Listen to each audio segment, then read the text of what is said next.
जुबैर जी, लोगों के मुंह से बहुत सुना है कि आप उनके स्वप्न में उनको दर्शन देते हैं जी।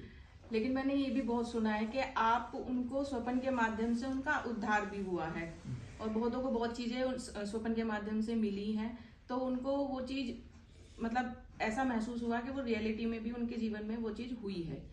तो क्या वाकई में लोगों के इतने स्वप्न जो होते हैं वह आप ही उनके स्वप्न में होते हो या किसी और आपके कोई देवता या शनिदेव महाराज ही उनके स्वप्न पुत्री, दोनों ही चीजें होती है। हमारा सूक्ष्म शरीर 24 हमेशा विचरण करता रहता है, रात्रि में वैसे भी विचरण करता है, दिन में भी विचरण करता है।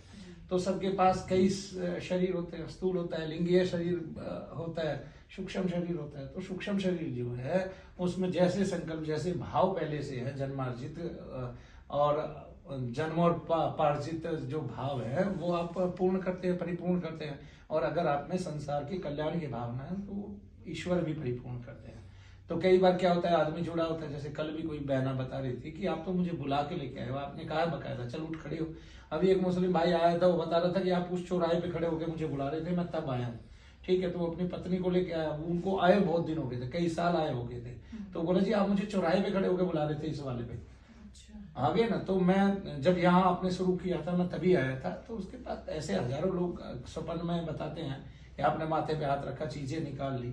तो वो आपका सूक्ष्म शरीर होता है, वो प्रबल हो जाता है। इसके पीछे भी एक कारण है, एक प्रकार की मंत्र शक्ति ऐसी लगाई जाती है, मंत्रों का बल बहुत है ना, तो मंत्र शक्ति ऐसी लगाई जाती है कि आपकी अपनी प्रविष्टि उनके अंदर हो जाती है। जैसे ही जो गुरु मानते हैं आपको, आपके अपने तत्व की प्रविष्टि उनके अंतर में हो जाती है और फिर वो आपके स्वप्न देखते हैं। अभी एक बच्ची है यहाँ पे, वो रोज ही हमारा स्वप्न देखती है, एक दिन देखे एक दिन नहीं, रोज ही।